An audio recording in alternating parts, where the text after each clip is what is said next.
I want to cover a concept my buddy Doran introduced me to a couple of weeks ago, which is SEO. I'm going to give my take on it. Doran is in my Facebook group, which I'll link below. So if you're interested in hearing his thoughts around SEO, you can do so in the group. So let's get started. SEO isn't enough. You need SEO. So what is SEO? SEO stands for Search User Optimization. And the concept is pretty simple. Essentially, it is the concept of optimizing your sites for users instead of for search engines. And as SEOs, we tend to always want to please search engines and always want to please Google. But the reality is that, and Google has been saying this for years, is that we need to please the user. And one of the best examples I can give you is, for example, yes, you can have a site be ranking number one, right, for the most competitive keyword you can think of, right, above all these, ranking number one, right? But if it's not optimized for the user, for conversions, all the traffic that you're getting will be sort of useless. And I have here two examples. I'm not in any way affiliated with these two sites. I just wrote, I think, Dallas Dentist in Google and just click on the first result. And so I want to cover this as an example. So yeah, these guys are ranking number one, and I'm sure they make a lot of money and they get a lot of leads from this.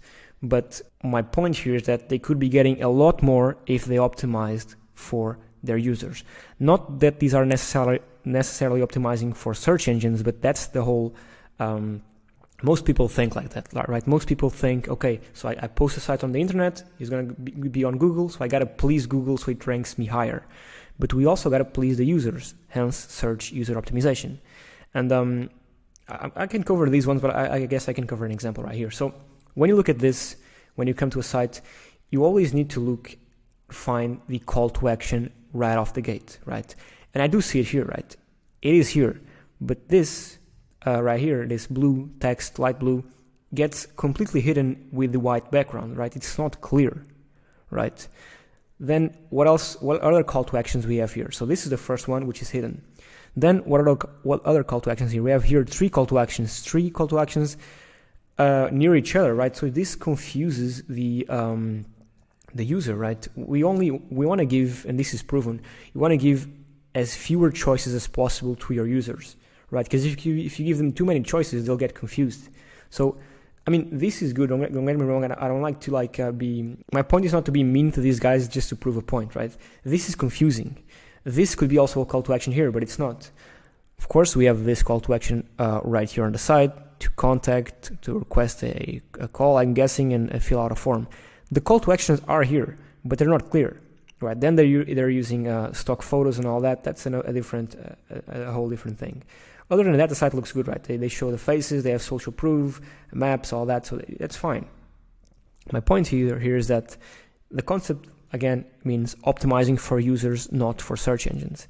And how you optimize for users is with these small things that we all know, right? Having a fast site, having a great user experience and user interface, having call to actions, right? You want to have a slow site. Again, you can be ranking number one, but if the site is slow, people just click off.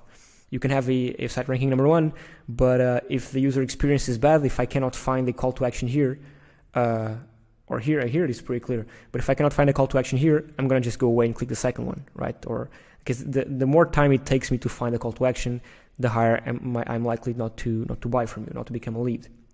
And yeah, then a clear call to action. Now, all of these, and I could have written all of these more below, these boil down to conversion optimization, right? And every business works the same way. You got a traffic source times conversions equals money, right? Traffic source, this can be TikTok, this can be Google, this can be YouTube, Amazon, whatever your traffic source is. This is the easy part, right? We all of us can get traffic one way or another, right? Even if it's from word of mouth. The hard part, or the hardest part, in my opinion, in this equation is conversions, right? You can A/B test, you can do a bunch of things, but you can have all the traffic in the world, but if you don't optimize for conversions, if you don't optimize for the user, hence search user optimization, you're not going to make money. Or, I mean, you can make money, but you're making less than what you could make, right? So that's my point with it. Hopefully this was somewhat valuable. I do want to have some notes here of the present, I guess, as an example.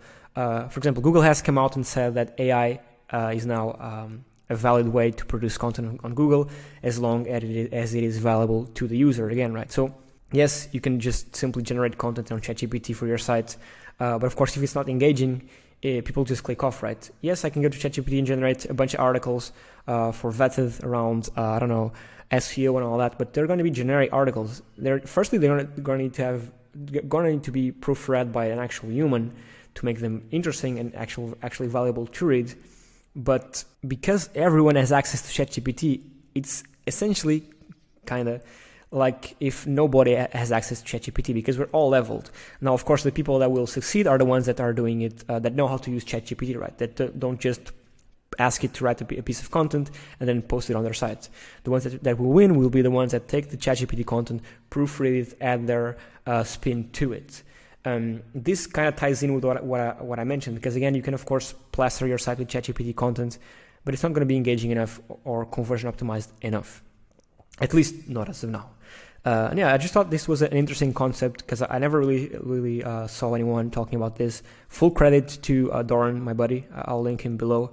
But it's quite interesting. I mean, this is of course something we all know, right? We all know about conversion optimization, that we need to optimize the sites for conversions. But sometimes people often focus too much on optimizing for search engines, for Google, for Bing, for Yandex, whatever, and not so much for users. And the funny thing is that search engines always told us that we needed to optimize for users. And me, myself, and I know a bunch of people as well, never really paid attention to this. We just felt like it was the goal to optimize for search engines. And if we do black hat SEO and some other tactics, sometimes it is this, right? But at the end of the day, and now with ChatGPT and now with the fact that you're no longer, at least on Bing, you're getting the search right here, right? The regular search queries or search results. But on the side, you're going to have a chat. Now with this, that's essentially going to steal away, the chat is going to steal away clicks from this side right here. The people that are going to win will be the people that are, or the sites, sorry, that are an authority in the space and that put their users first. They're user-centric and optimized for the users. Yeah, that's about it. That's what I wanted to mention on this video. Hopefully you find these sort of uncut videos valuable.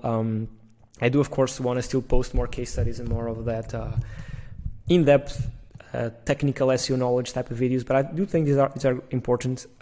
Just sharing my thoughts on this.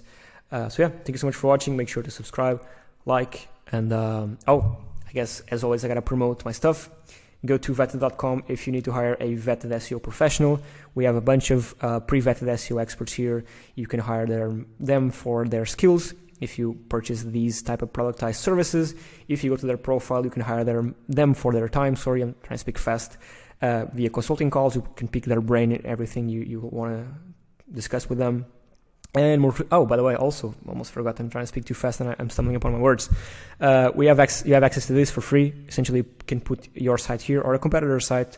You can have access to all their top keywords, keyword rankings, backlinks. You can spy on their backlinks if you want, top pages, top competitors, and a bunch of other data for free.